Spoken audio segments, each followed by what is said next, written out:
Hello, hello, everyone. How are we doing tonight?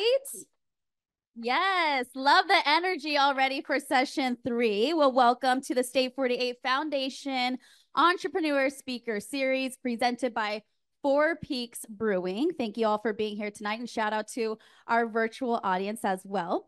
This session is produced by Dropkick, and we are live from the 11th floor of the beautiful One Arizona Center in downtown Phoenix. My name is Lisa Matthews, and I will be your host for the evening. Also, a big shout out to our amazing sponsors for making this event possible. Show them some love.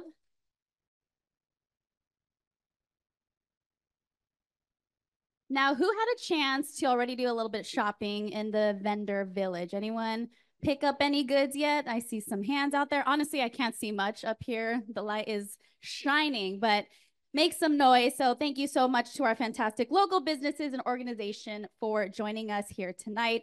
And special thank you to our vendor village sponsors, the painting company, Allure Events, and Event Rents. We'd also like to extend our gratitude to One AZ Credit Union, the official local financial partner of the State 48 Foundation.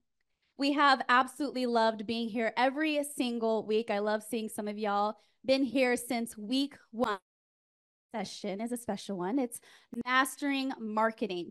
We have some incredible speakers here tonight lined up to share their expertise on building a strong marketing strategy and positioning your business for success.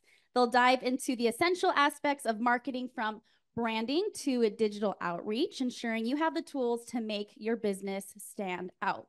But before we dive into that, I'd like to bring up my guy, Mike Spangenberg from State 48, the CEO and board chair for the State 48 Foundation, to share more about our mission.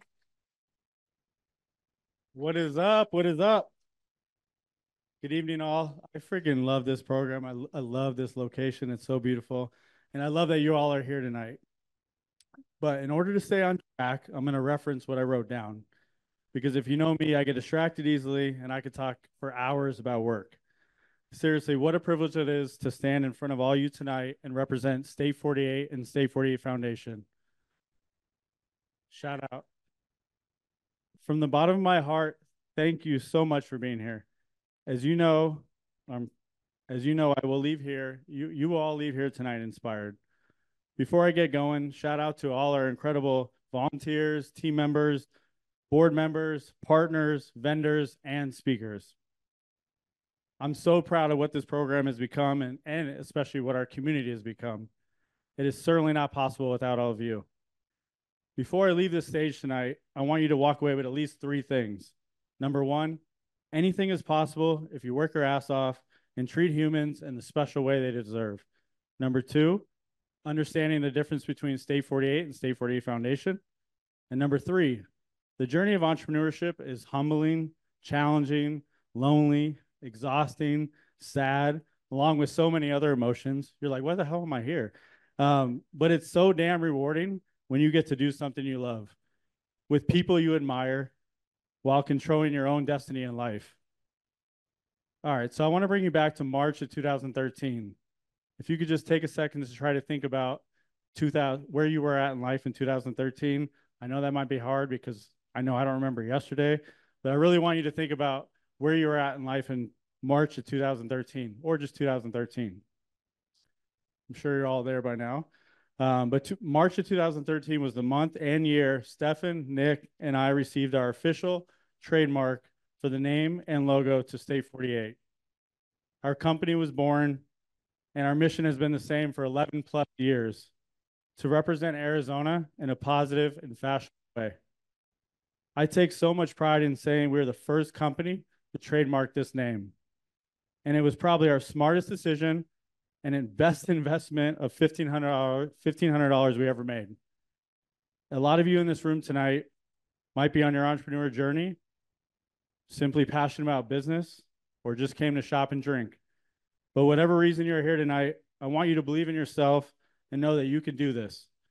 I used to say to myself, how the hell are Nick, Stefan, and I going to pay ourselves even a decent salary 10 plus years ago? Now, fast forward to today, I'm more than excited to say we have built this organization to accomplish the following milestones.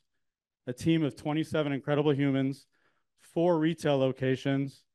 State 48 has worked with over 1,000 organizations on co-branded designs, a co-branded credit card with 1AZ Credit Union, a nonprofit State 48 Foundation who brought us here all tonight, a license plate available through ADOT that financially benefits State 48 Foundation, screen printing and embroidery services, lifetime sales north of $1 million.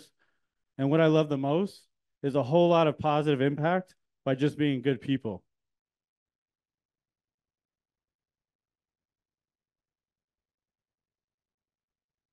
Shout out Tim Riggin, the biggest TikTok star you'll ever meet, and biggest hype man. Like I said earlier, anything is truly possible. And I hope you all realize that nothing special in life will ever be easy. Switching gears to State 48 Foundation, I'm so pumped at what we are building with so many great people. And it's probably my favorite part of the organization. So if you're unsure about what State 48 Foundation is, let me educate you. The 501c3 was born in 2020 during the heart of the pandemic, so you know it's real, to make an impact in Arizona by helping local entrepreneurs pursue their dreams and passion, and ultimately create jobs and supports families in this wonderful community. So tonight, you are attending year 4 of the Foundation's Entrepreneur Speaker Series, which we have granted close to $100,000 in grants.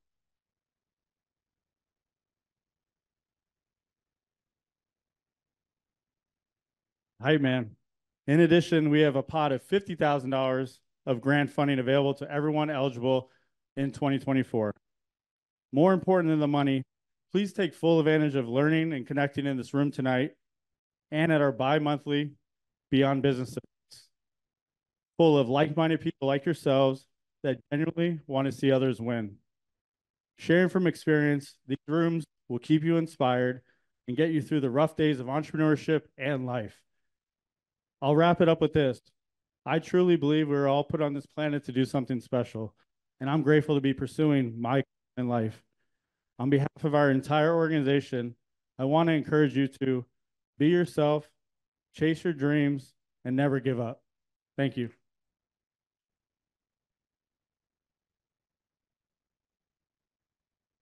And now I'm going to introduce the one and only Kendra.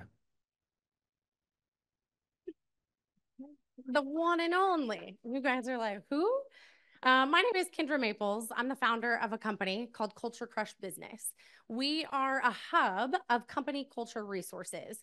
So think of nowadays, we have all of these various hubs and go-to places. Think of DoorDash for food, Airbnb for a place to stay, Uber and Lyft, all of these go-tos.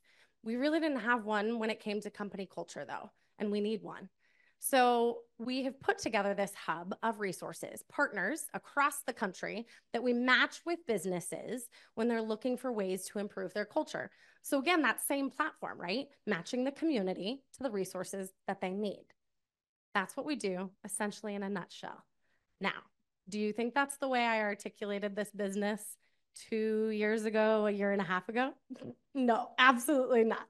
I think my family was very confused what the hell I was doing back then. Now, am I able to articulate it much better today? Yes, because that is where the funding that we used from our grant last year in 2023 from State 48 Foundation. We put those grant funds towards marketing and storytelling and really trying to articulate our message. I knew what we were doing. My team knew what we were doing. Well, maybe. I can't see their faces. They may question that. But we really needed to articulate to the community what we were doing. And that's what we were able to do with the grant funding. Now, I want to mention something beyond just the grant funding, and Mike mentioned it. I know that everyone here today is here to connect and make networking connections and resources and listen to some phenomenal speakers that they're going to learn from.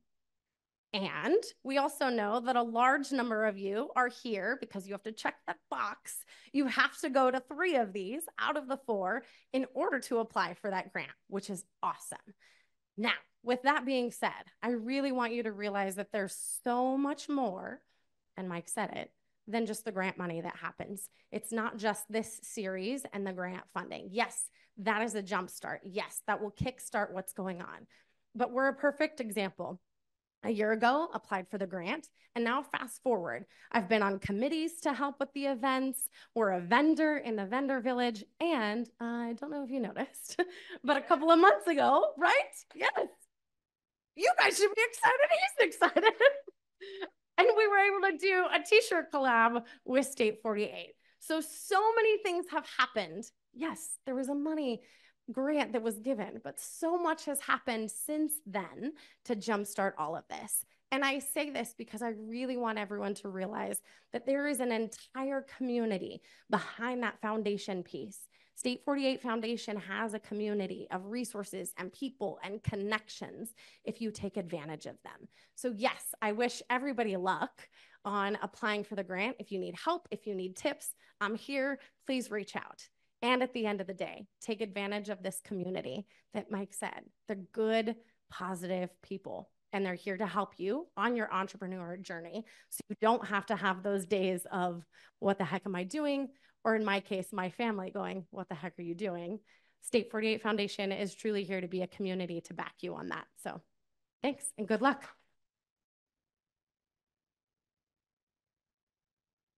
Gosh, thank you so much, Kendra, for sharing that. And it's truly such a special part about this. One of my favorite parts is hearing our testimonies week after week. And it really just instills that belief. I hope it instills that belief in you that you could be up here next year. Raise your hand if you want a piece of that $50,000 next year. Yes. I need more hands raised. Come on, $50,000. All right. Well, I'm sure you're all wondering how you get your hands on the $50,000 here. And we really have criteria, obviously, set in place. They mentioned a little bit of that, but just to reiterate, so you know every single mark that you must make. Like Kendra said, at least 3 of the 4 speaker series sessions in person or virtually. Complete at least 1 post-session survey. Now, these will be emailed to you after each session. Complete an online application available on August 30th and due by September 20th. And it's important to note that we have changed up our criteria a little bit this year. So let's listen up to see if you fit that in order to receive some funding. First, you have to have a for-profit business based here in Arizona. Of course, businesses that have been in operations for at least 6 months and are generating less than $500,000 in revenue annually right now. And of course, if you have any questions, we do have a booth back in Vendor Village, so you can make sure that you get those questions answered. And of course, we have our website as well, www.sfef-speakerseries.org. Now, before I introduce our first speaker of the night, I wanted to go over a few housekeeping items for you. During the programming, if you do have to get up for a drink or a restroom around the corner, please make sure that you exit exterior, or else you will have a nice little cameo right here in the center for our virtual audience. Also, we do have a full house, so make sure when we have our panel discussion and our speakers here on stage to just keep your chatter to a minimum. You don't want me to give you that mom look, okay, that vicious, be quiet while they're speaking here on stage. And remember that there will be an opportunity to ask some questions at the end here. So make sure that you are taking your notes, that you are ready to ask those questions at the end. But without, here's a little flick of my notes there. I'm getting better, right? That's like a little, thank you. All right, without further ado, it is time to bring up our beautiful keynote speaker for the night. You guys, I mexify every word, and I asked her how to pronounce her last name, so let's see if I got it here. It is Miss Dala Bills Alfueras. Did that sound Hispanic to you a little bit? No disrespect, she's a queen. I cannot wait for you to meet her. Dala wears many hats. She's a designer, an entrepreneur, a CEO, but she's a true artist at heart. She's on a mission to bring your dream space to life. With degrees in interior design and fine art, she boasts over 15 years of design expertise. Beyond crafting stunning hospitality and retail spaces, you'll often find Dala on global culinary and architectural escapades. Ooh, sounds fun. She's a pro at hosting laid-back dinner soirees, also sounds a lot of fun for her inner circle, and relishes immersing herself in the great outdoors with her husband, Arabin, and their furry companions, Simba and Kobe. Dala, please make your way to the stage.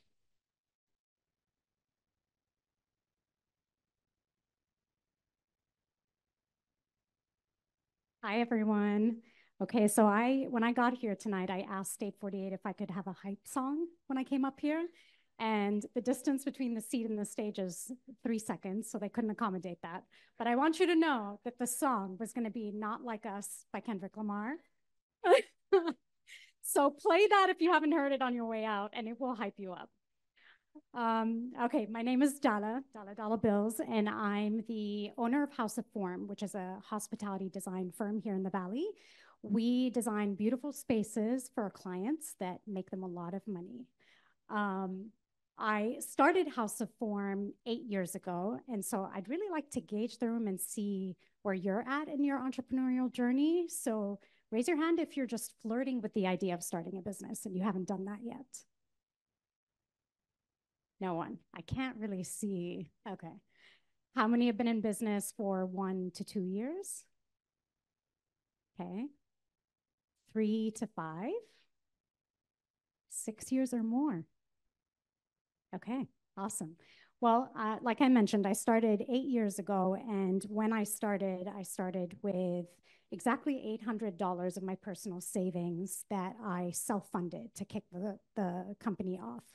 And I spent that money so foolishly. I decided to build custom shelves in our home office.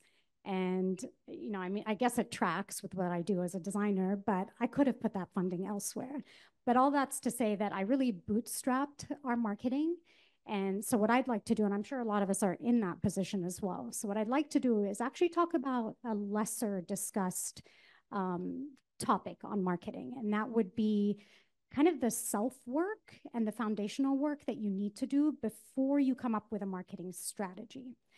I also used to teach at ASU. I was a professor in design, so this will make a lot of sense. I like very structured presentations. So I'm going to share 3 action steps that you could actually take before the end of the week. By Sunday, you should be able to implement all of this. And once you've gone through these exercises, you'll be able to come up with a marketing plan that has so much intention to it. So I'll dive in. So I'll start with the first action step, which is finding your purpose. Most of us, if we're asked about our business, we'll probably talk about what we do. I design hospitality spaces, or how we do it. But what we don't often bring into our conversations with people that are interested in working with us or buying from us is our why or our purpose. And I think the easiest way to find out what your purpose is to take yourself through a funnel of questions. What I mean by funnel is the questions are pretty broad up at the top, and then they get more specific. I actually was cleaning out my garage last week or 2 weeks ago, and I found a journal that I was keeping during my early years in business. I would watercolor my business thoughts. I thought that was a way of kind of balancing my creativity with kind of building up the analytical side of my brain. And I had just read the book, Start With Why by Simon Sinek. If you haven't read that, that's a fantastic book. But I took myself through an exercise where I asked myself a couple of questions that I could find out, what is my real purpose? Like, why did I do this? So I'm actually going to read through the questions. I condensed them for you, but these are truly from my journal. And then I'll explain how that has translated to how we basically tackle our marketing. All right, so the questions were, Dala, why did you start, or why did you decide to start your own business? Because I experienced the gender pay gap and promised myself that I would never allow anyone to determine my worth. Okay, whoop. All right, Dala, why did you choose interior design? Because I love designing spaces, and building something out of nothing really excites me. Okay, of all the spaces you design, what do you enjoy designing the most? Restaurants and bars. And then the next question, why do you like designing restaurants and bars? Because when the project is done, the space feels so wholesome and happy. the sound of clinking cutlery and glasses, the background music, chatter and laughter. And now the final question. Why are those sounds so special to you? And this is where I got choked up and I knew that I had reached my purpose. Because, well, I have goosebumps right now, seriously. Because they sound like my childhood.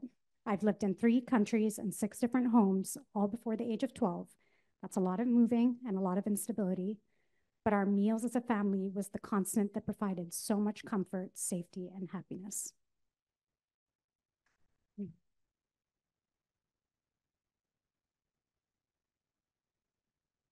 So Gabrielle, our brand experience manager, you want to put your hand up? She's heard me tell this story a dozen times. And she recently posted something to our Instagram feed that I thought was absolutely because I had found my purpose and I had shared the purpose with the company and everybody embodies this purpose. And the post reads, "At House of Form, we don't design hospitality spaces. We recreate the feeling you get when you're at dinner with your loved ones, celebrating life's greatest moments." Isn't that so good? I have goosebumps again. So what I would love to challenge you with, whether you've been in business for many years or just starting out, maybe tomorrow over coffee or tea, take yourself through a funnel of questions. And you'll know you've reached your purpose when something physical happens.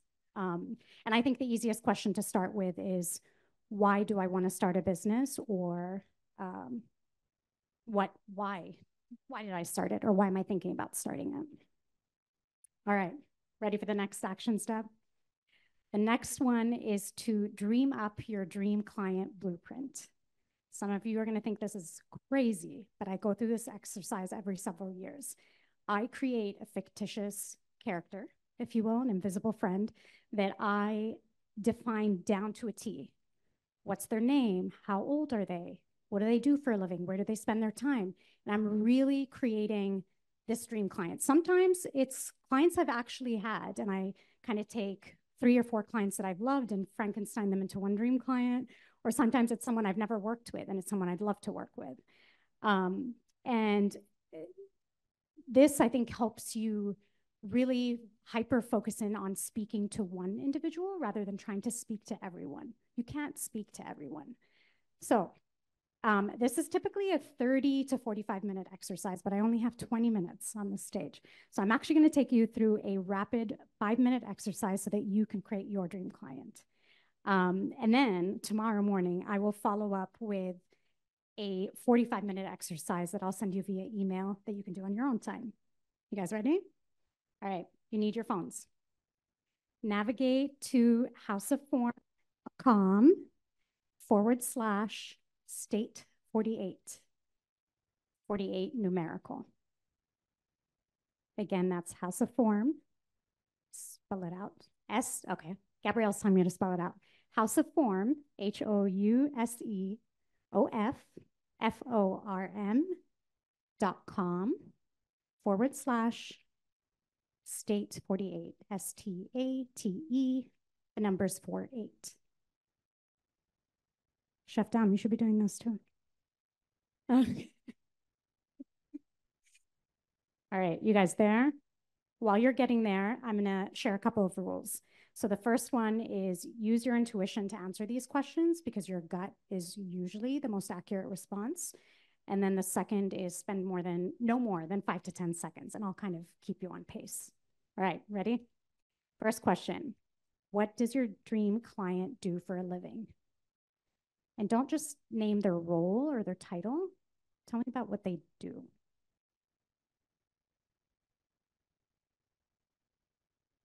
What is their gender identity?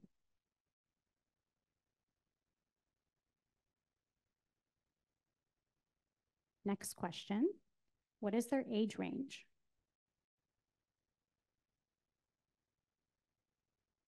Am I going at a good pace or too slow?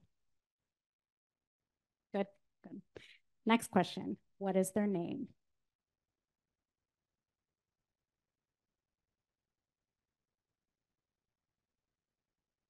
All right, now I'm going to get into psychographics of your dream client.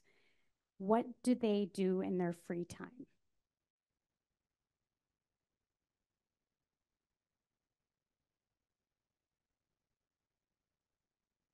What causes or social issues are important to them? This could be organizations that they're a part of. It could be charities that they donate to.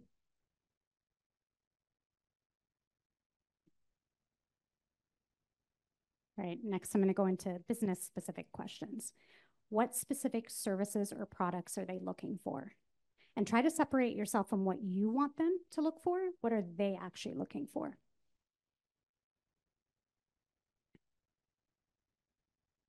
Next question. What concerns or objections might they have about being serviced by you or buying from you? And maybe this is something you've heard over and over again from your clients or customers. Okay, next. We only have 4 more questions left. Next is engagement and communication. What communication channels do they prefer to use to communicate with you? Is it email, phone, social media?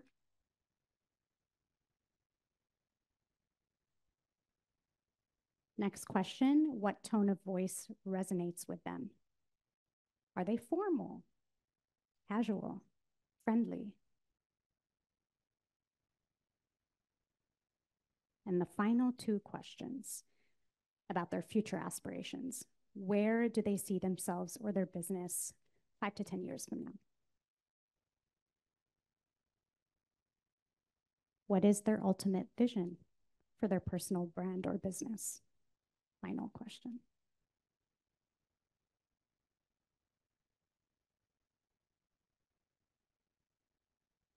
So this exercise was truly a fraction of many other questions that I put together, which you will receive via email. And while you're entering your name and your email address right now, I'll kind of talk to you about how I've used this.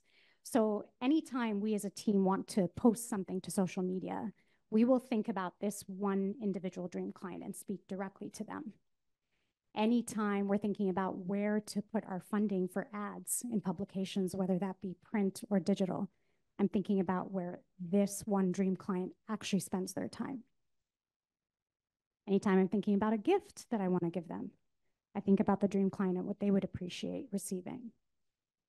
So you can see how it makes decision-making so much easier when you have a very defined dream client that you want to have thousands of. And I think it's okay to revisit this exercise every 1 or 2 years. As your business evolves, your dream client does as well. Are you guys done with this? Last one. This is the last action step. So to brainstorm on the rule of 7. Who's heard of the rule of 7 in marketing? Okay, so this basically started in the film industry in the 1930s. But what the filmmakers discovered is that they had to advertise the film to the film goers at least 7 times before they purchased the ticket, right? So that's continued exposure to somebody's brand. I've kind of modified this rule to say the rule of 7-11. So 7 touch points, but 11 or more opportunities for the dream client to interact with my touch points. So that could be social media, that could be PR efforts, that could be events like this. It could be a nonprofit organization. Yeah, so just thinking through, again, going back to the dream client and thinking about where they spend their time, and that's where you would put your efforts. I'd like to end with sharing 2 examples of things that we've developed that don't cost a lot of money, but they have proven to be huge marketing opportunities, if you will, for our company. The first one is Off the Menu, which is a give back program that we started 5 years ago. Yeah, 5 years. This year's our 5th annual. But what we did is, remember, back to the dream client, my dream client in the early days was a chef. I just loved being around people in the culinary field. They excited me. I wanted to learn from them. And so I started a program or a competition for the local food and beverage businesses where they would submit their new idea or existing idea. And what they would win would be mentorship from a board of directors that we put together that were celebrities in the hospitality field, if you will.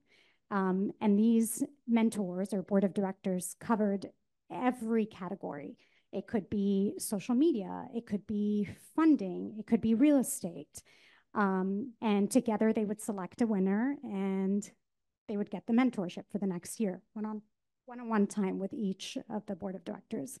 What was really interesting is, this is not something I could have predicted, but we truly were doing this to give back to the community. What ended up happening is all of the applicants came to us and wanted us to design their spaces, whether they won the competition or not. So you can see there, I mean, this really didn't cost us much. It was just time and effort and a true desire to want to help these individuals. Next one is, how am I doing on time? Am I good? Okay. Next one is what we call the House of Form Passport. So last year, we developed a little House of Form Passport, and we discovered actually when we produced this little thing that you can't legally do a passport that matches the size of a US passport. So we went back to the drawing board, reduced the size, but what it was a spread of all of our projects. A beautiful image of the project was on the right-hand side. And then on the left was a special offer or a discount that came from that client that we had worked with. And what this did was it became a tool that kind of gamified getting to know us. We knew, based on our dream client that we had developed, that they don't necessarily spend time in their email, nor are they downloading a PDF to look through, but are they going out to eat? And are they really interested in this really cool passport that not only showcases our work, but showcases our creativity? So those are just two examples. I have 5 minutes left, but I am actually done for the night. So thank you, State 48, for having me here and giving me the platform to speak to all of you. And if you have any questions, I'd love to talk to you after the panel. So thank you for having me. Hi, Monster on the beat, deep both in rap. Here, freak though, man down, color ember lamps. Tell him, P, bro, Nella, to the cross, he walk around like Pete. So what's up with these with Tony from the street Compton? Y'all, she is such a vibe over here. They not like us.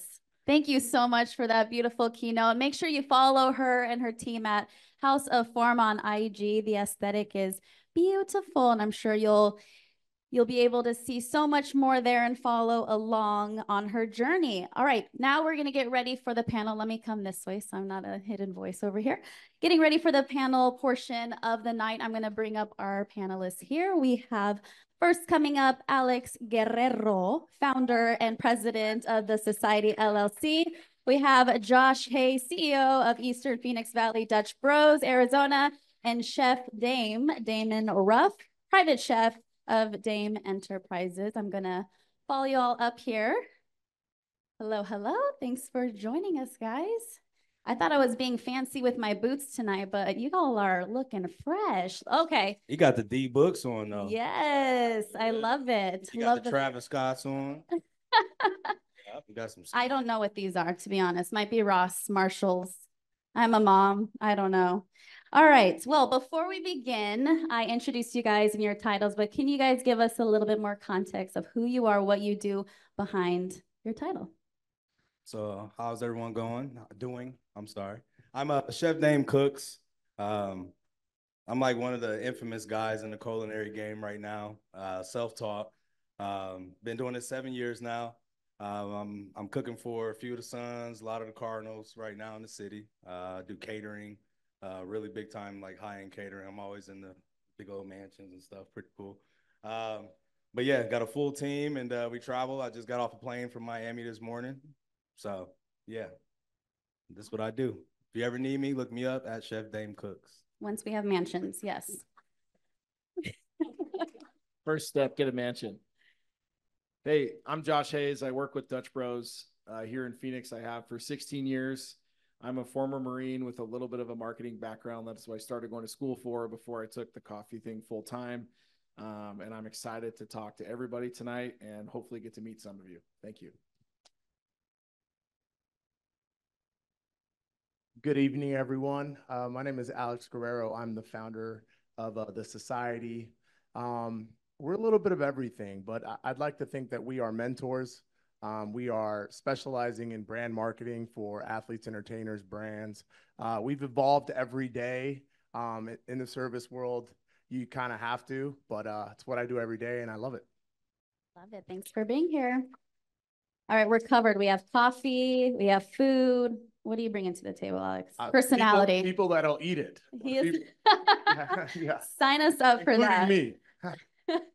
I'm going to have you keep the mic for this one because we're going to launch off here with just first marketing efforts. And if you can think back, I mean, there's so many levels to marketing and we'll dive deep into the questions here in the panel, but just off the top of your head, just what stands out to you in the marketing efforts that you've done to launch your business?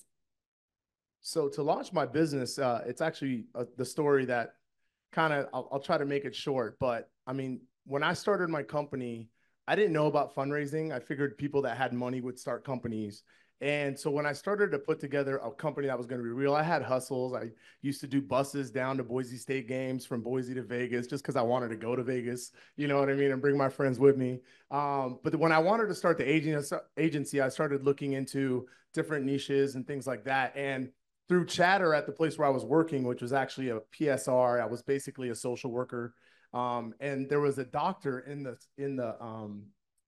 the practice that said, I heard you're starting a company, and I don't know what you're doing, but I want to support it. And it was kind of a wake-up call that the way I'd been living, the way I projected myself as a leader was going to warrant support. And so self-marketing, self-branding from a very early age. My parents, blessed me with a gift of being scared of them. So therefore I had to carry myself in a way, right? Everyone was getting, my dad was a pastor. So if I was acting up in the audience, he'd give me that, and then, you learn from that, right? And you learn how to use it as a gift. And, I carried myself in that way, and it gave me my first opportunity to start my company. Give us that look one more time, that dad look. Yes. Josh, for you, any failures come to mind that stand out in the marketing efforts that you have experienced? Yes, hundreds of thousands of failures. So working for Dutch Bros, a lot of the stuff that I do have to get permission, which is kind of cool because I get to collaborate with our team in Oregon. But one of the biggest failures I made was we had a partnership with the Diamondbacks. And we actually had 2 coffee stores in there for 3 seasons. It was amazing. I hope some of you got to experience that. Built a reputation in there. And they came to me with this, hey, we have these Yetis and we got these awesome cups. What do you think about a co-branding effort to do these Yeti cups? Let's give them away at a game. And I said, hey, why don't we give them away at a game? And I'll put a $10 gift card in every single one of them. And let's run this thing down the street. And they go, oh my gosh, that's amazing. And I verbally said that. And then I hung up the phone and I went, I just said yes to this. So what ended up happening was we ended up branding them and we gave them away. And it was the most awesome thing ever. But the mistake I made was not seeking the agreement with our franchisor, which is fine. But I'm a yes person. And so that's where I tend to make my mistakes is I get really excited about big marketing efforts and I'm going to go all in. That's how I do everything in my life. But I'll tell you, like, if you learn anything from me tonight about marketing, take a big, deep breath before you say anything and then jump into the pool because that water could be hot. It could be cold. It could be moldy. You don't even know. But I'm telling you right now, learning from that mistake, I've gotten out ahead of things a lot better, especially with our efforts locally. And that was one of the big ones for me that stuck out is I just need to make sure I loop everybody in and also that they buy into what I'm trying to do because a lot of times I've sold myself before I've even said the sentence. So touching on being such an iconic brand here in Arizona, how do you think and what was the strategy behind building such a strong brand in the process in doing so? It's really cool. At Dutch Bros, we set out every day to make a massive difference one cup at a time. We're not focused necessarily on the coffee, even though quality is one of our core values. We're focused on the person that receives it. So when you're building a brand like that, it is all about your reputation. I was talking earlier to somebody and I said, hey, when I ask you about Dutch Bros, what's the first thing that you say? What do you think about? And they go, I just like it there. That's what we're trying to do. We want you to feel like you belong. If you don't feel like you belong at Dutch Bros, you'll probably hear from me because you'll complain, and I'll call you because I call every customer that we hear from that has an issue, which I love. But we've built it on a reputation. I always tell our people, remember, you're hosting the party and the customers are attending it. So let's make sure that it's fun for them. It's fun for you. And as a host, what do? You set your house up. You make sure it's clean. You make sure all the stuff looks perfect. The music's at the right level. You're doing everything to make sure that they have a great experience. And to me, that's marketing in a nutshell. They're always so happy there. You roll up, they're asking you all the questions. How you doing? I like Where'd you get your shoes? Yeah, yeah.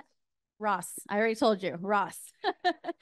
Chef Dave, this one's for you. For you, you are the brand, if you can notice here, right? You are the brand. So in your efforts in marketing yourself, the person that you are, what's some of your strategy behind that? I would say from like past experience with me, it was Nordstrom. I ran Nordstrom for 15 years. I worked for Wells Fargo for 5 years. I worked for American Airlines for 3 years. And obviously those are Fortune 25 companies, right? 50. I mean, I don't know where they're ranked now, but you know, just taking those cores, like Nordstrom was all about customer service. So like, you know, even Josh has said, it's like setting up the home, you know. For me, it was how can I make myself stand out? And I was already good at fashion, so I was like, that could work, right? Funny, I was class clown my senior year in 8th grade. I stand strong on that. And I feel like just with the gift of gab, you know, to be honest, like I'm a butterfly. I can talk to anybody. It doesn't matter where you come from, what walk of life you come from. I can create a conversation with you. So I just got to a point, you know, doing this so far to where how can I maintain this is the hardest thing, right? Because like you said, I am the brand. So like if I mess up a plate, I'm probably gonna get talked about on IG real quick, right? If I am late to a client's house, a big time ball player, they're gonna get mad and probably talk about me in the locker room, right? So, you know, I kind of live in the advocate mindset. Like what am I not going to do in order to showcase, you know, what I'm really capable of? So, you know, I kind of just feel like taking all those skill sets from all those companies, being self-taught, and just what I stand for has gotten me this far. I think touching on, you said IG, right? And that's obviously a huge tool, marketing tool that we all have. Could be great, could be the curse as well, but a tool nonetheless, especially within what we do. It's so powerful. And how do you just display yourself?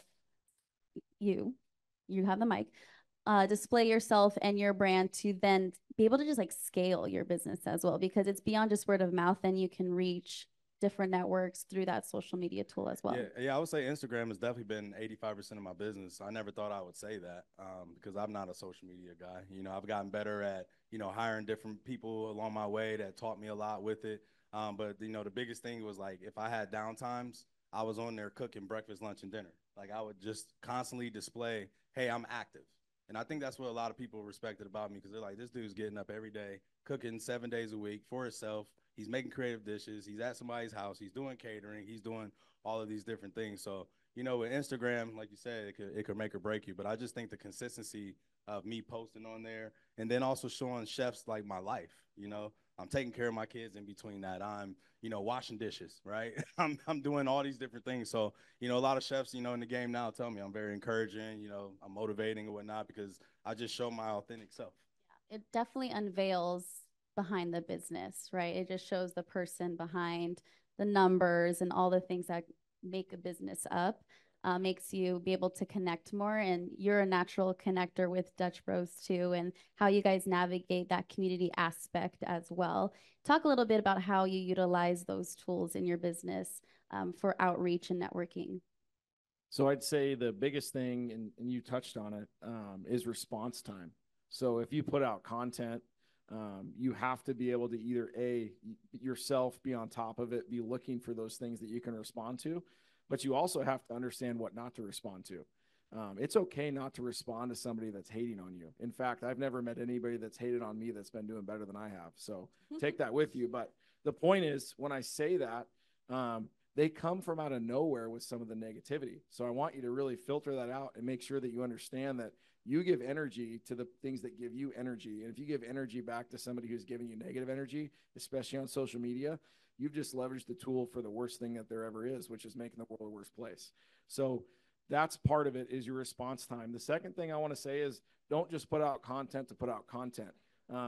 We don't just post something every 5 minutes to make sure that people are looking. In fact, there's studies out there, which I can't quote today, but they say that the more that you post or the more visible you are all the time, people start to lose interest because they're constantly looking for that scroll. So what is your thing that's going to make them stop scrolling? The new, I forget what it's called, but when you stitch the old video over something that you're trying to talk about and they make a fun little, it's almost like a meme out of it. Our girl on our team, Caitlin, does those so well. She did one of Jim Carrey from Ace Ventura the other day. It was like, if I'm going to Dutch Bros and I'm gone for 5 minutes, just wait longer. Like, it was hilarious.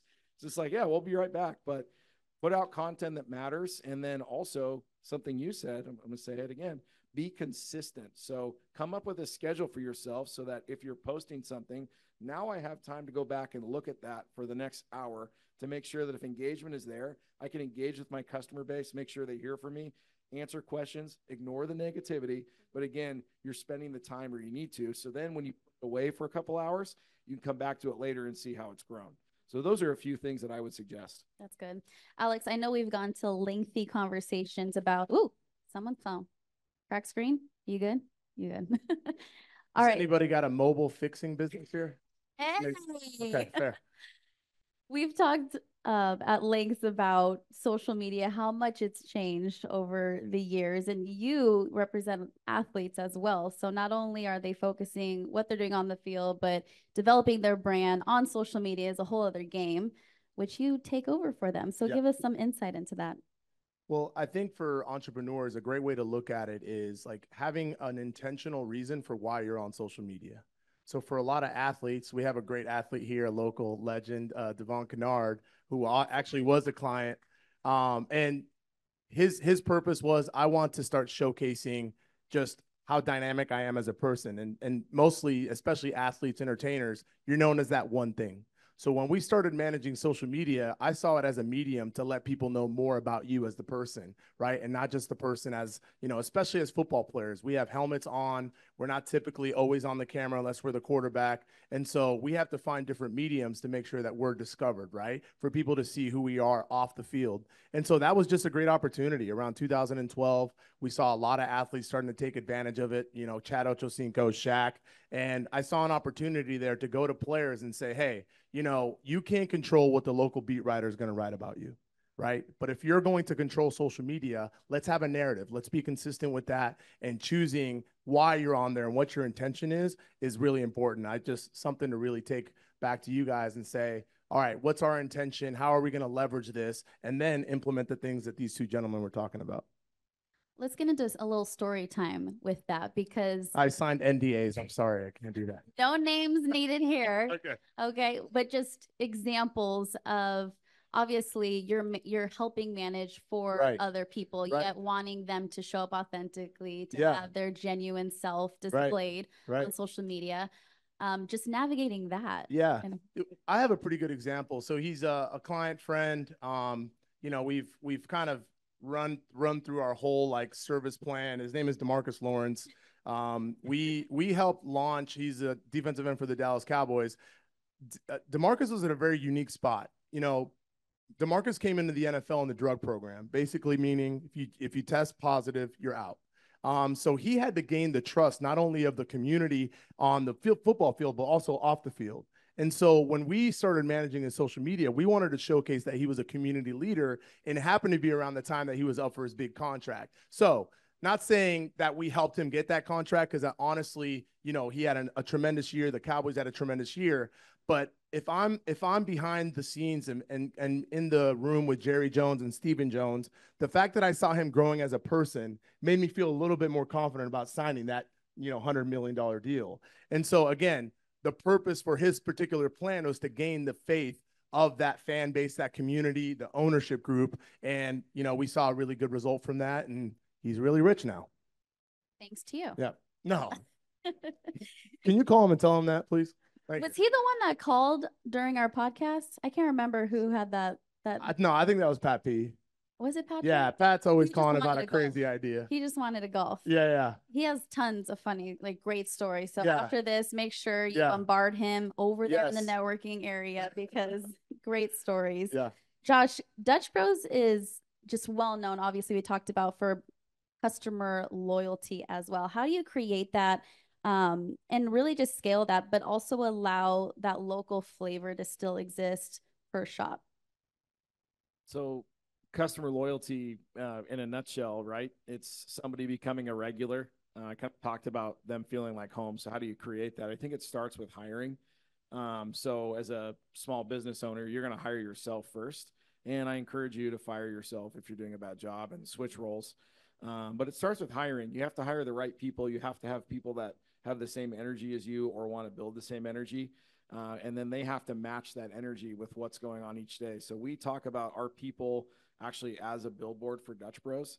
And I know that sounds a little strange, but they represent themselves as well at the window, at the shop. And it's important that you understand that the person that you are reflects an image onto the person that's in front of you. And my goal that I tell everybody is reflect what you want them to reflect when they leave here. So it's the mirror effect is what I say to everybody that I talk to. And so we're doing that with our marketing effort. We're doing that with philanthropy, something I really care about that we're committed to here locally and as a company. We give back 1% of our gross sales to the community that's local here in Arizona every single month. That's what we do. Thank you. And for me, why that's important is because I want to name a few things humbly because I think it's really special. We helped Alice Cooper build the Solid Rock Center in Mesa. That was his second location. We've given over $500,000 to the Phoenix Children's Hospital. We helped put some kids in rooms for 30 plus days at the Ryan House in Phoenix. If you don't know about that place, please check it out. It's a respite hospice facility for children, but basically they take care of the families too. And these kids do not have a lot of time left, but that's what they do. We go volunteer. We spend time at the Boys and Girls Club. We just went to the 3 Kohl's locations in the valleys with 30 plus people, took drinks. We walk kids through the stores with the $250 to $500 budget, shoes, shirts, notebooks, pencils, pens, papers. And at the end of the day, I'm going to tell you this, it's more than just coffee. That coffee is our medium, but we are in the community. And to me, that's philanthropy is the best marketing effort you can make. It does not take $500,000. It takes 10. It takes an hour of your time. Go do something, talk about what you do, make a connection, and I promise you that mirror effect will bless you. It just takes time.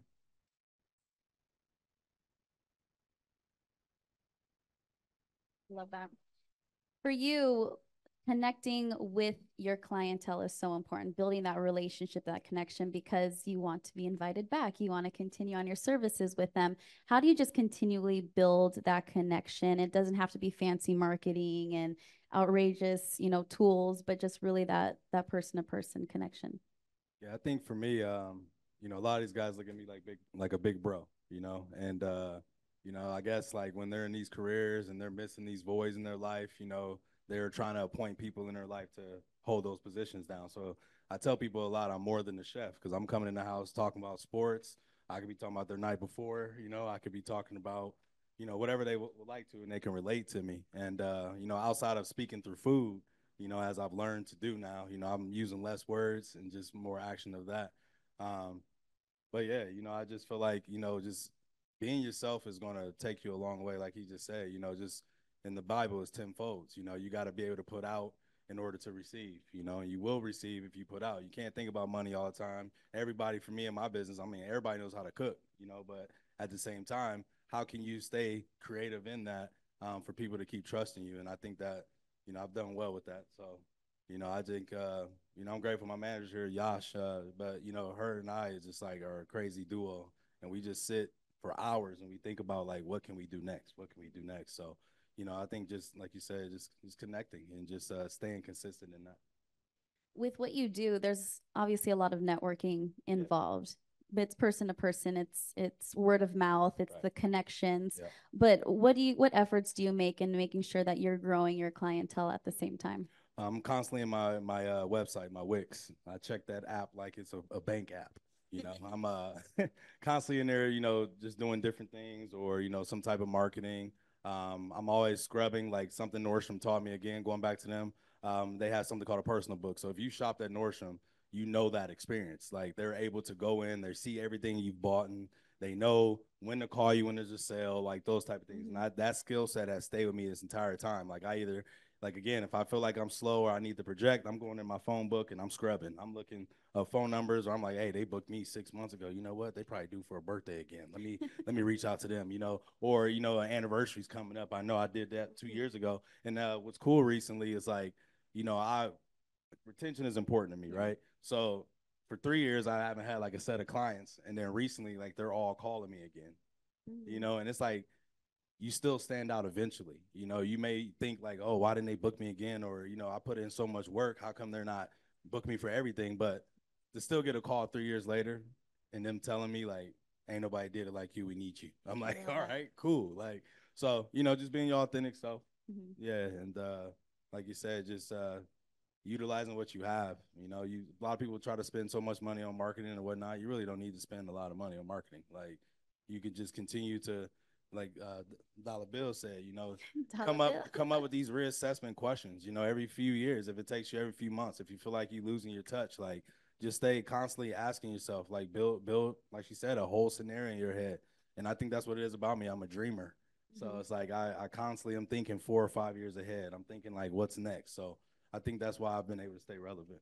It's a little off the cuff, but what's your best dish that you make? That mac and cheese, I'll put bacon. I will put anybody out of business with mac and cheese. Well, give us the details. Ain't no panko on that. Okay, he said hire me. Yeah. I have 3 kids, a whole husband. It's what's in the sauce. It's what's in the sauce. The sauce. I make a really good mac and cheese. I hear you. You don't believe me. I hear you. Believe me. I hear you.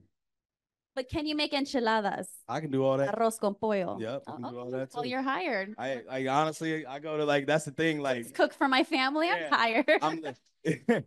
I tell people like I'm Chef Dame Cooks. I use that Cooks. Like people think it's my last name, even it's not, you know, but I cook literally. Cooks. Anything. Literally. Anything. You know what I'm saying? Everyone's gonna try to be his friend after tonight. Yeah, I like it. Seriously, real quick. Like I've been challenged so much in this. Like I've been called to the house to do Nobu. I've never ate at Nobu, and I went and created a whole menu and killed it. I've never ate at Mastro's. Promise y'all, I'm not lying to you. Never ate. I've ate at Steak 44 and Buckenrider in this city. Like I don't really go out to eat. I'm sorry. I have a bad experience every time, and then that's why I'm a chef, because I'm like I can kill that. Yeah, I can kill that. So yeah. Yeah. Yeah. Okay. Mac and cheese. Mac and cheese. Mac and cheese. Okay. Well, next time you have to bring it for us. I will. Okay. Thank you. Did you mention that, because you touched on marketing, it doesn't take a lot of money efforts, right? If it can be organic at the same time. Did you say that it wasn't something that you had studied or you kind of learned in your marketing endeavors? Is that what you mentioned in the beginning? I did. Okay. So I used part of my GI Bill to go to the illustrious Scottsdale Community College. Nice. Go Chokes. Artichokes. Artichokes. That's right. Speaking of food. Another food you could probably cook. I don't like artichokes. Don't put it on anymore. Go Chokes. So I did a business degree, but I specialize in marketing. And our teacher was actually a former exec for Procter & Gamble. And when she would talk about how they would market soap, I don't know why, but I thought it was the coolest freaking thing in the world. And I went, if they can sell soap, you can sell anything, right? Like soap is soap. It's not, but it was really cool. So yes, it's like the Wolf of Wall Street. Yeah. Sell this pen. Exactly. Now. But people are selling some things. Do you have a pen? No, I don't. I have a phone. You have a cracked screen back there. I do. It's okay. Somebody fix it. Someone fix it. With that, I think that organically and just being you, like you don't have to have the degree all the time. How much have you just learned in the field and in your position to be able to have the marketing efforts that you do with the brand that you hold? So a lot of it was learning by immersion. I felt like I jumped in the pool. Like I told you guys, I said yes to a lot of things. I just went all out. So I want to say this humbly because it's really cool, but the Dutch Bros sticker was not the Dutch Bros sticker 15 years ago. myself and the West Valley franchisee, we actually challenged Dutch Bros. They gave us an allotment every month for free, which is super cool because we can give away for free. I was like, well, what if I wanted more? And they're like, what do you need more stickers for? I said, for more customers. What else? I want to give them away. So we started marketing the stickers as like, hey, you're going to want this sticker. And we made it this really, it's so simple, but it's this really cool thing where now, you know, on the first Wednesday of every month, if you don't come into Dutch Bros, you might miss your sticker because we allot for how many customer visits we're going to have that day. So instead of getting the typical standard, some of our stores get 700, some get 1,000. But once they're gone, and we don't really reprint them again. So we made stickers here humongous by putting a huge emphasis on promoting those. And the reason I think that's important to talk about is because you probably have something that's right in front of you that you're not focused on that is an asset. Dutch Bros naturally gave us those stickers, and we went, wait, we're already doing something. Let's make it cooler. Hint, hint, tomorrow, surprise sticker drop at Dutch Bros. Jump in the pool. Something else I learned as well, and this is important with marketing, is communication. I learned how to write emails. You guys, I'm sorry, I'm a former Marine, big dum-dum. I eat crayons, right? That's what everybody says about Marines. I love writing emails now, and I love explaining what we're trying to do, and I love putting the vision together and putting a plan together because I'm going, hey, on this day, we're going to do this, and then I work my plan backwards, and I go, on this day, this needs to happen. On this day, this needs to happen. And then we work it back to where we are today. So, okay, we're going to start this process. We're going to roll this out. We're going to do it on X day. And in order to get there, all of these things have to happen. And I think the biggest lesson is prior proper planning prevents piss poor performance. Follow those P's and you'll be really good at what you do, marketing or not. But that's what I would give to the room here. That's a new shirt. I wanted to speak a little bit about something that I noticed about everyone up here. And it's something that I think could be a challenge to you guys.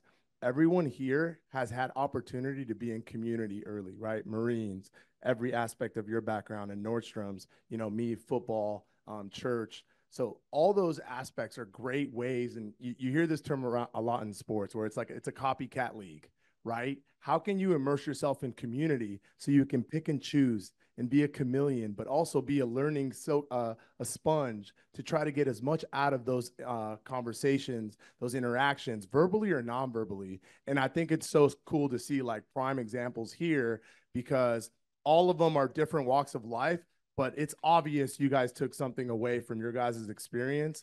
And it's something that I challenge a lot of people, especially today, right? We interact with phones more than we do with people at times. And so I think we're losing that touch of reading a room, you know, being vigilant. I like to tell a lot of athletes we work with, please have peripheral, have self-awareness, because at the end of the day, if you walk into a room, you don't know who's in it, you don't know how you're carrying yourself, you're losing. So good. Keep the mic. Okay. Okay. Because we're going to wrap things up here and then get to our audience question. But if you can, in a nutshell, what is one tool, takeaway, or piece of advice that you have for these lovely people here that you would like to give them, entrepreneurs who are ready to level up in their marketing? It's going to be for each of you, so start thinking. Okay, so I heard a lot of really great points up here that I wish I would have heard about 5-6 years ago. The one that's resonating is learn how to fire yourself. When you're the business, you forget like you're not great at everything. And it's funny because I preach to a lot of athletes, hey, like you're not trying to make an impression on yourself. We already love ourselves. You're trying to make an impression on a consumer, right? So step out of your own self and say, all right, I need to make that impression. So I think that's one of the things. But at the end of the day, be present, you know, be in community. And, you know, you heard it from Mike. You really got to love what you do. You can't fake the funk on something that you have to do tirelessly, right? I've seen it and been through a lot of grief. Like a lot of people that see my Instagram see a lot of the good, right? But there's a lot of bad, right? And we all know that. We're all entrepreneurs, but soak in those bad parts, right? Soak in and use those as learning environments. And to me, that's been the only way I see this thing through, right? The only say, you know, I'm going through a potential acquisition right now. And to me, like to see full circle, I'm like, there was times I wanted to give up, but I surrounded myself around the positives. And another little cliche thing I say, I try to tell my clients, if you pay attention to only the wins, you can never lose, right? I think we really we're so used to seeing the negative, especially with social media. But to me, I like to count the victories. Like even if I like tie my shoe right the first time, right? That's a win, right? If I walk out the door and don't trip over the rug, that's a win. So like if every single day I'm having like 1,000 victories, that one loss is nothing. So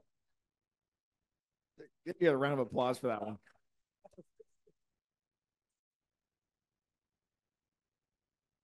one. Rhetorical question. You can write this one down. It's a really good one.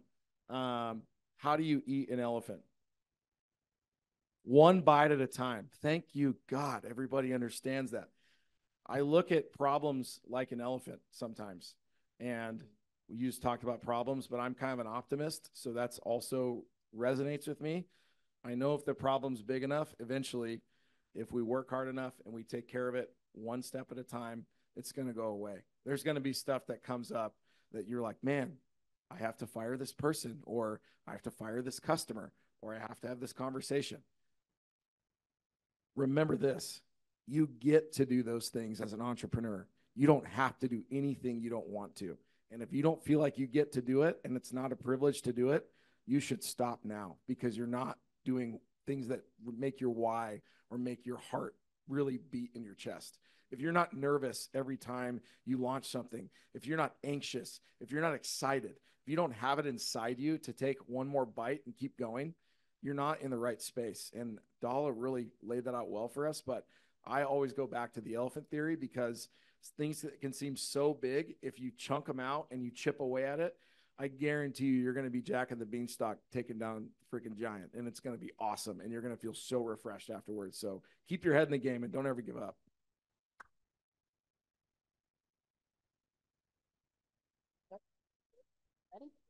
Ready for your TED Talk? Yep. So, for me, I will say, learn your product, right? Like find everything possible in that product to be able to figure out how you can keep it going for 5 years. If it's going to be a high trend, if you're going to, focus on it being something that is for a season, right? Something I learned in my background is control the controllables. And I'm going to say that again, control the controllables. Sometimes we get a little too worked up with the main thing, but back in my day, like if I didn't sell no shoes at store, selling a shoe tree, I'm gonna go take you to sell a tie. I'm gonna sell some shoe cleaner. I'm gonna do something, that's going to get me some dollars on the board, right? And I think that carried with me throughout this time. It's like, I get a lot of big catering deals. I get a lot of ball players that want me to cook for them, but I can't say yes to all because I already got 10 over here, So I'm controlling my product, controlling it. So yeah, just understand the importance of that, controlling controllable, and keep finding innovative ways to stay available, for yourself and your business.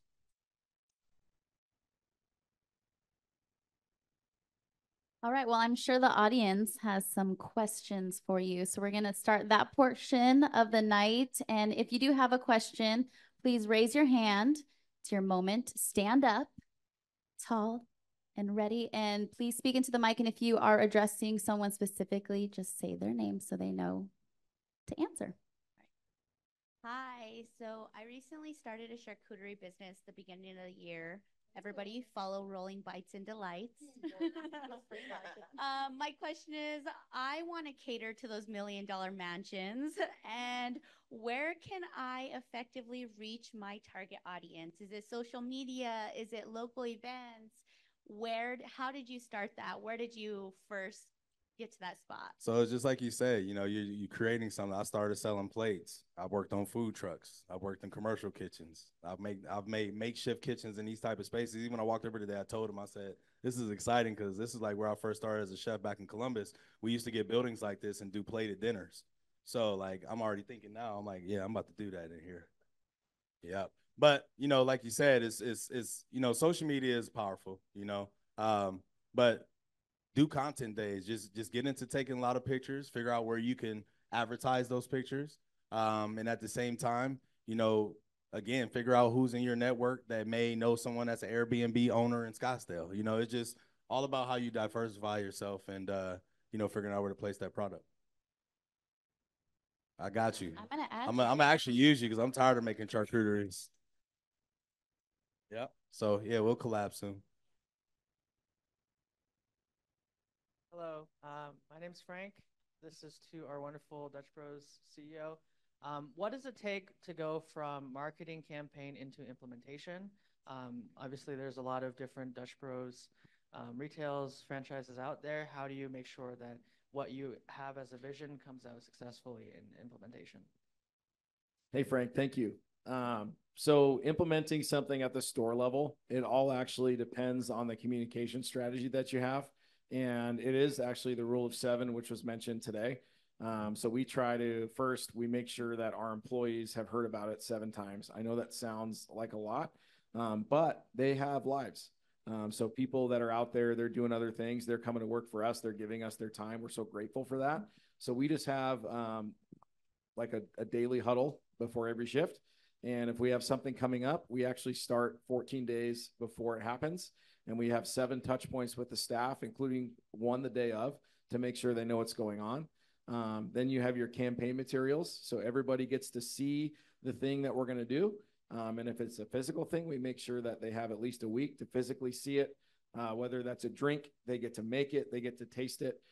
Anytime we launch a new pastry in the store, I'll give that as an example. We actually send a sample pack to the store so they can see it. Why is that important? I don't ever want a staff member not having had the experience, so that they could say, customer comes up and says, hey, have you had that before? I'd either like them to say one of 2 things. The answer is never no. The answer is, yes, I've had it. It's probably not my favorite. Here's something that is my favorite, because a great sales and marketer always has a second or third suggestion of what you should buy.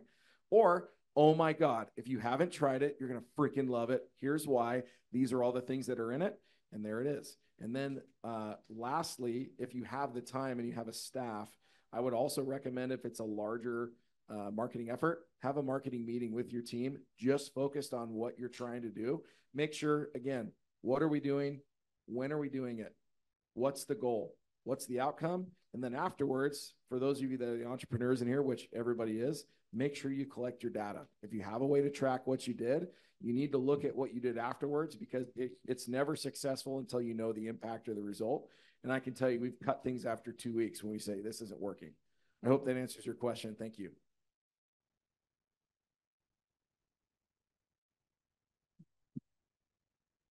Hello, my name is Nadia. This is for anyone on the panel. I wanted to know, how do you continue to innovate in telling stories on behalf of your clients or for yourselves, to continue to project your image and your story on social media or in other mediums? Thank you. Thank you. I think that's a great question, because that is, there's creative block. There's sometimes you feel like you're not in tune with what's going on. And I'll go back to my message about community. I try to be as present as much as possible. I'm lucky to have a very understanding wife who's let me travel to every Super Bowl the last 12 years. So I'm learning everything that's in tune with what is marketing. I'm learning who's in the position. It's kind of a fun time, because I had to kind of reverse engineer the industry when I started, because I didn't come from an agency background. So being present helped me do that, right? I got to see, all right, here are where the activations are. Here are the people that are the decision makers. Here are the parties to go to. Here are the ones to not stay too late at. Here are the ones to stay late at, right? Like all of those things made an impact on how I was, staying fresh, and then therefore keeping my messaging, in tune, and right, having a pulse of what's going on. And so I would say being present in things that you want to be in your stories, right? Because you're always going to learn from some sort of community, which is why I love meals, right? I love dinners. I love being able to have somewhere stripped down. I love golf, right? Like these are opportunities to have it be completely stripped down, where you can, speak candidly. You can learn about, someone's life and what's going on in their life, which then you'll be in tune with what's going on with a potential consumer, right? This is how I can appeal to that specific person. So a lot of that has been, I guess, field marketing, right? And so I would say, and I would encourage that, because there's just so much that comes from it.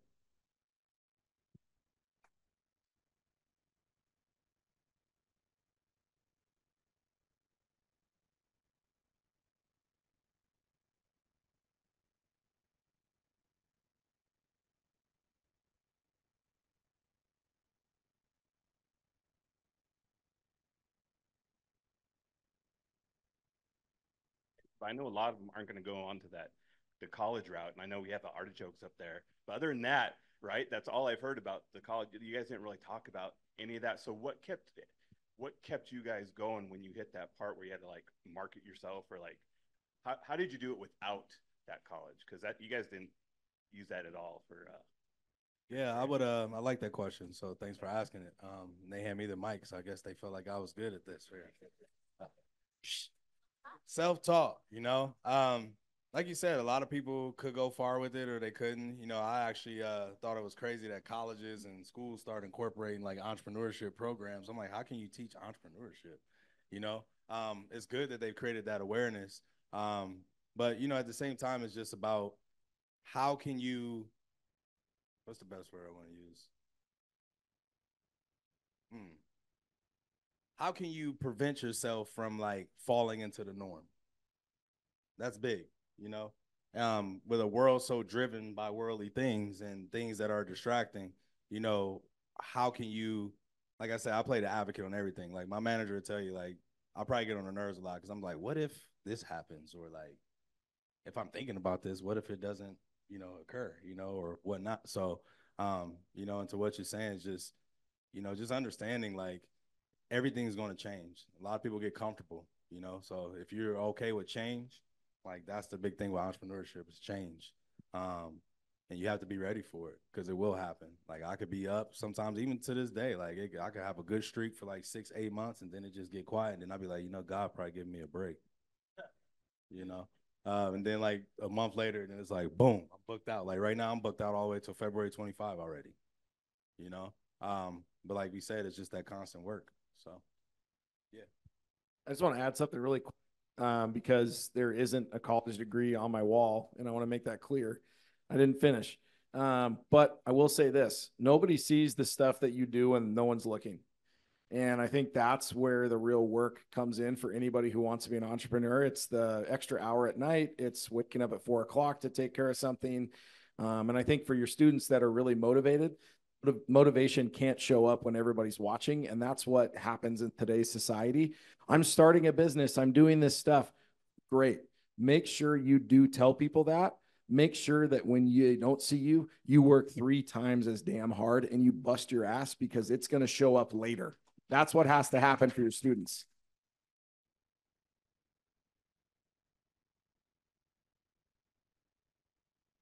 Some more questions? Hi, my name is Jaracel. I have a simple question for you guys.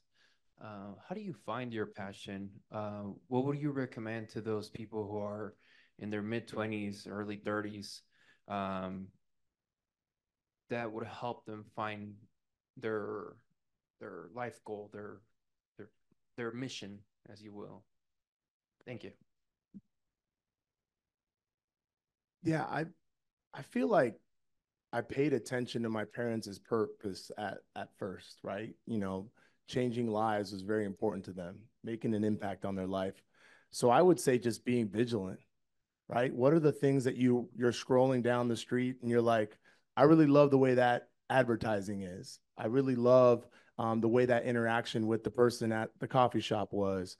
And just have your antennas up because it's out there. Because we wouldn't be waking up every day if we weren't having something we're passionate about. But don't try to fool yourself. And I tell guys there's a difference between wanting to be marketable and being marketable. And you have to want to be marketable. There's people out there that think that their talent is going to make them transcend through a level that is just not going to happen because you can't fake the funk.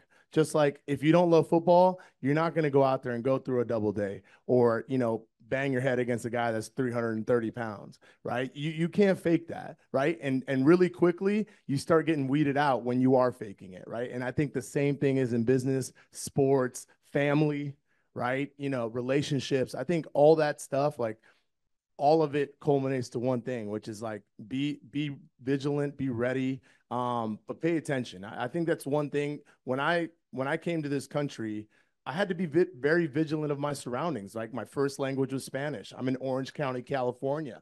You know, like that's not easy to be. So I learned really quickly, like what are ways that I can continue getting into these circles where I didn't really feel part of, but I was vigilant of that. And so when you're looking for your purpose, your, what you want to do for the rest of your life, make sure that it's genuine and make sure that you're always looking out for it.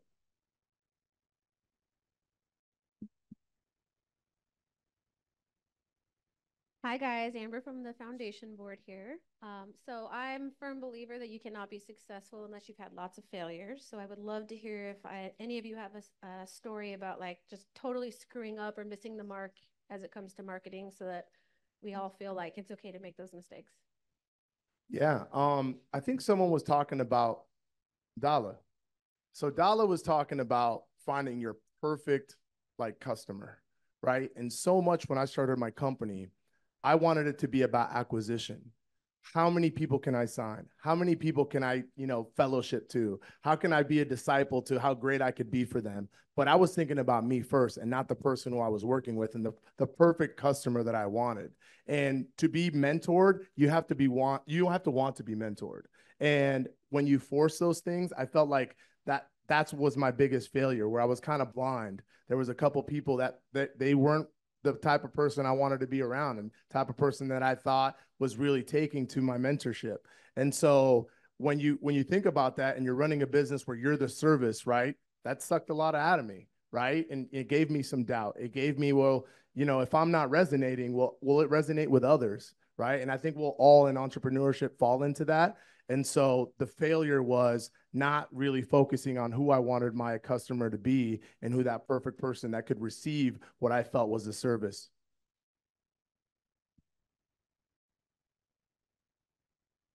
They don't want to talk about their failures. You don't want to talk about your failures. I'm just kidding. I mean, I mentioned the one. Yeah, you're good. You're good. It's fine. We're not exposing anyone here. I think we had one more question, Devon. I see you, Devon. Your hand's like. I know.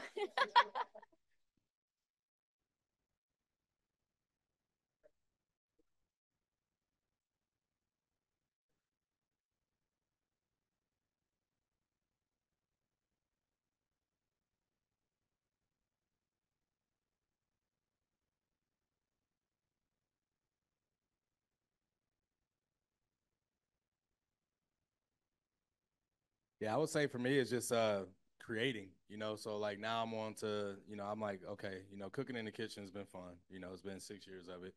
Like, what else can I do? I see a lot of chefs, like you said, in the saturated market, cookbooks, making seasonings, those type of things. So like now I've been more or less working and plotting on cooking videos. I've been working on other things to get out in the community now to be able to feed the kids, like do different things of that nature. So I got a whole like 4 to 5 year plan right now of just doing some creative stuff that I know will, help me stand out even more again. So, yep, it's pretty big. Such a good question. Thank you so much. So we operate of the mindset that what got us here won't get us where we're trying to go. And the reason I say that is recently a cool saturation story for you is we opened up a location 500 yards from another location. That location has been here since 2011. It's like 375 square feet. You can't fit enough equipment in it to do everything that we do today. The line can't stack. Customers can't park. I could tell you all the problems I have. It's fine. So how do we solve that problem? We said, well, there's a spot right there. Let's just put another one right here. And what do those stores do? They share customers. They have more room in their line. They have happy baristas, and they actually are growing year over year at a rate that we haven't seen even the first store grow at before. And it's because we tried something different and we weren't afraid to talk about it. And there are a lot of customers out there that go, so when are you closing the old one? We go, the old one's staying, and so is the new one. What are you talking about? But as far as that mindset goes, that's what I mean. So our strategy and our approach, we actually meet, I want to give you guys a little bit of a look. We meet 4 times a year as an executive team. We have what we call an offsite once a year. It's a 2-day intentional meeting. The exec team meets first, and then we bring in our key leadership team second. We talk about initiatives. We have what we call an identification session, which is identifying all the problems and challenges that we solve. We did a look back of 4 years ago. The same problems we had 4 years ago have been solved so well that they're not even a problem. There's actually a process in place. We launched an internal website to make sure we're tracking employee standards and health and doing a bunch of other things. But furthermore, those meetings actually allow us to plan 6 months ahead of time. And then we also do a 1-year look back on numbers. And I'm happy to say that with that mindset, we've continued to grow.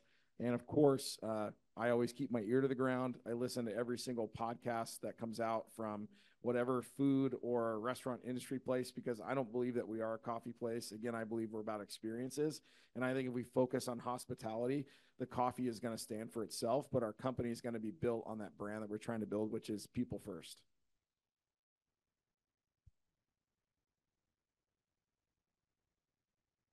I think my messaging around community has been, kind of ingrained by now, but it's just another opportunity to reaffirm that.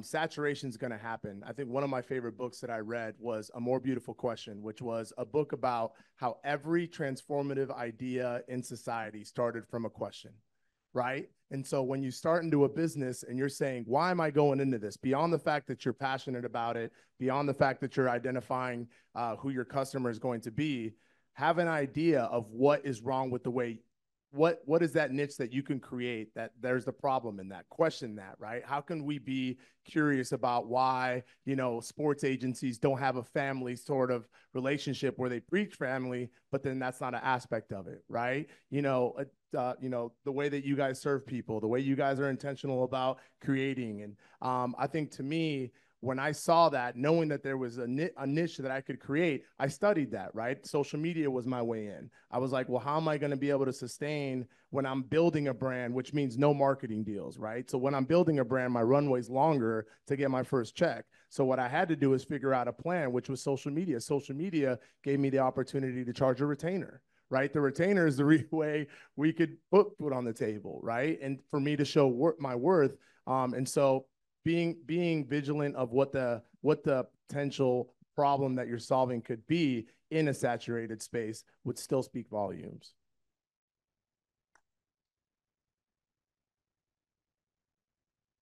We have one last question, and this is coming virtually. So let's hear it. Mom, Hello. is that you?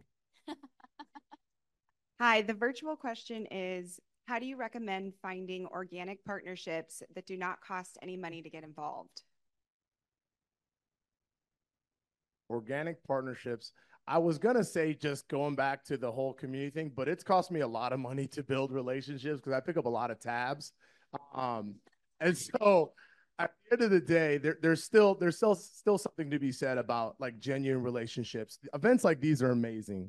At the end of the day, like when I see what State 48 Foundation's doing, it's basic fast tracking what I had to pay a lot of money for in the last 12 years. These are all people that are eager to evolve. They're trying to ascend. These are people that are entrepreneurial. They're community driven. And so this is fast tracking that. So let's give Mike a hand and the State 48 board a hand. I'm such a politician. But yeah, I would say these interactions, the one thing I'm trying to force myself to do, I'm on the road a lot. So when I get home, I sometimes incubate as an extrovert. Like when I'm on for so long, I'll come home and I'll be like in my little nutshell and I'll be like, nah, like this is when you have to go out and learn more. You're going to learn. I mean, just tonight, I've learned some amazing things from people that are literally a text message away. And this community and this interaction is what's going to have that be top of mind. So I would say that.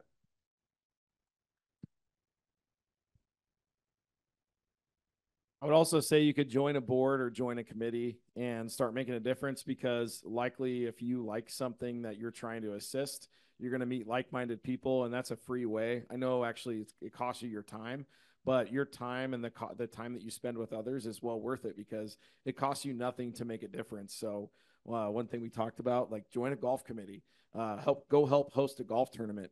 You meet all sorts of people at golf tournaments. You could be the person that checks people in. Okay, who does this person work for? Oh my gosh, I need to make sure I say hi to that person and make an effort to introduce myself. I would say that's probably the easiest way, but volunteerism is a huge way that's free, other than the time you spend out there to go meet somebody and make a connection.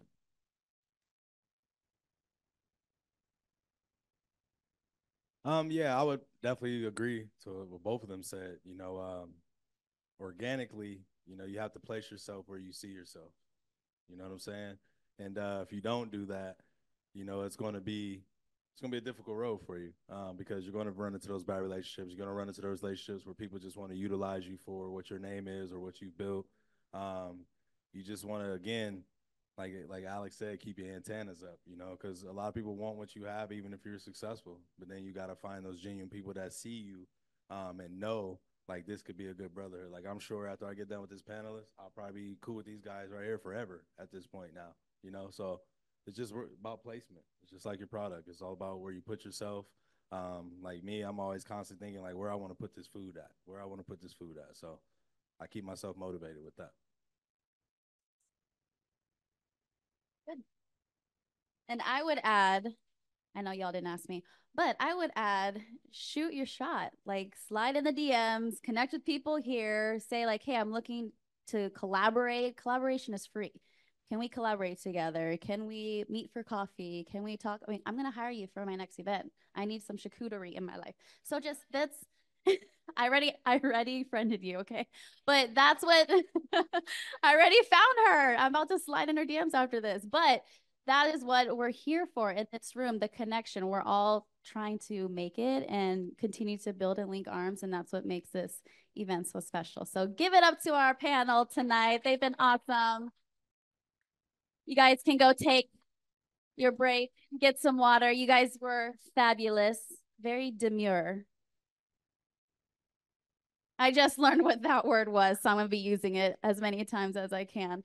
But again, show some love one more time to these guys. They were amazing, and to Dala as well. Dala, thank you so much. And as you can see, it's just so important to the State for Date Foundation to bridge these connections. So as much as we like to be a resource for entrepreneurs, there are already so many wonderful organizations here tonight and across the state offering their support to business owners. So each week we will be highlighting different organizations across the valley, and they will be set up in the vendor village. So make sure you make your way after this session. Be sure to stop by and learn how they can be a resource for you and your business. Tonight we have Culture Crush Business, ASU Edson E&I Institute, and City of Phoenix Planning and Development Department.